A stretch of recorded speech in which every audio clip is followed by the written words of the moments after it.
Okay, just a little bit more to go with chapter 5. One of the sort of recurring themes in this chapter is we've seen that the atmosphere plays a big role in the quality of the images that we're able to see in our telescopes. And not only that, but there are regions where the atmosphere is opaque to certain portions of the electromagnetic spectrum. For example, there are large segments of the infrared part of the spectrum that simply cannot penetrate through our atmosphere. So if we want to see those parts of the spectrum, we have to be able to get above the atmosphere. And that means we're going to have to get above the atmosphere to see anything.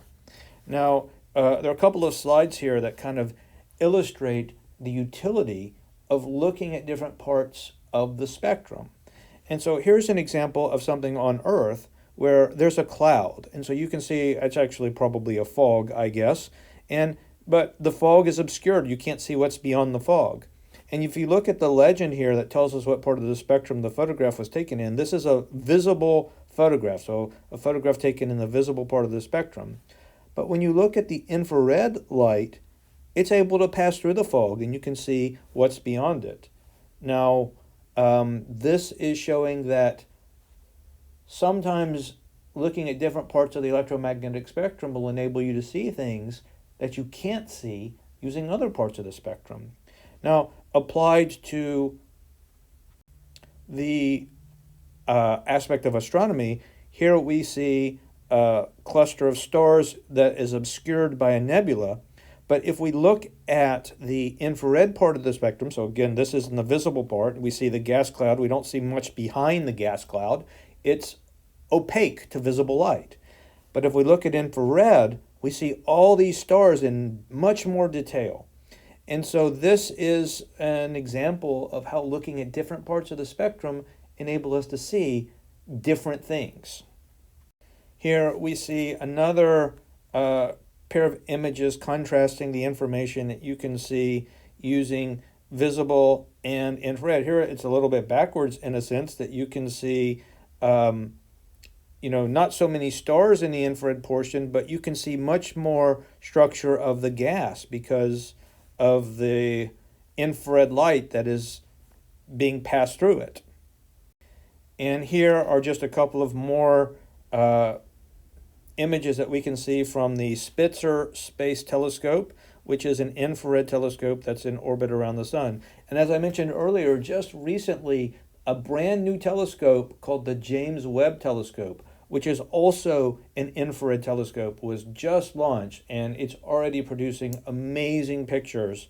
You may have seen some of them in the news recently. Like I mentioned earlier, you can Google images from the Hubble telescope. You can also Google images from the James Webb Telescope, and you'll see some pretty spectacular things that we've been able to see in outer space, even in the short time that that telescope has been operating. So we've talked about visible light-based telescopes, that is optical telescopes. We've talked about infrared telescopes and radio telescopes. Here's another image of a radio telescope array. What's interesting about this one is that these telescopes are actually mobile. They can move around. They're on these sort of pathways here and redistribute themselves to get better spatial resolution. Now, here are a couple of images that are taken in the ultraviolet portion of the spectrum. You can see in the legend here that the little U is highlighted to tell us that these are ultraviolet pictures. And again, it's another part of the spectrum, so it gives us more information than just the individual other parts of the spectrum. Now, one of the things is that the vast majority of ultraviolet light is blocked by our atmosphere. And so for most applications looking at ultraviolet light in terms of astronomy, you really have to do it using space-based telescopes. The atmosphere is just too opaque to ultraviolet in order for you to be able to see anything with it. And of course, if you remember our discussion of the spectrum earlier, you know that there's also the X-ray part of the spectrum.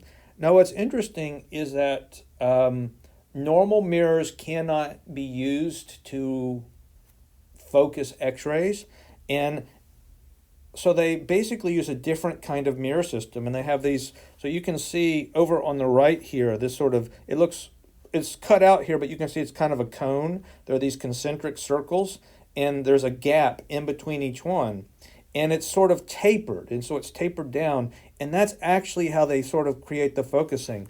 The X-rays come in at a very narrow angle, and they essentially bounce off the very shallow angle, and then it goes to the next region where it's tapered, and it's the actual shape of the mirror acting like channels that the X-rays travel through that brings them to a focus.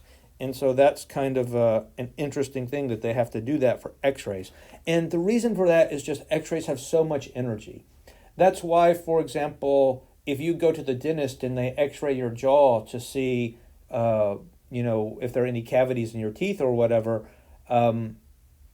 they put those lead aprons over you. It's to protect you from stray X-rays, because X-rays have so much energy they can actually damage your body. And so that is why they do that. And by the way, it's kind of a situation where you can be exposed to so much X-rays before it gets dangerous.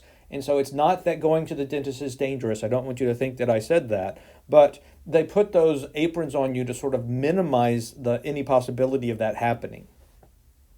And so here we can see an X-ray image of a supernova remnant. We can see lots of structure there. Again, it's another portion of the spectrum. It gives more information than the other portions of the spectrum. And of course, the last portion of the spectrum is gamma rays. Now, if it's difficult to focus X-rays, so far we don't have a technique or a method of focusing gamma rays. And so those images are not going to be very high resolution. You're not going to see a lot of detail in them. But yet, again, more information. If something is giving off gamma rays, we know that it is releasing unbelievable amounts of energy.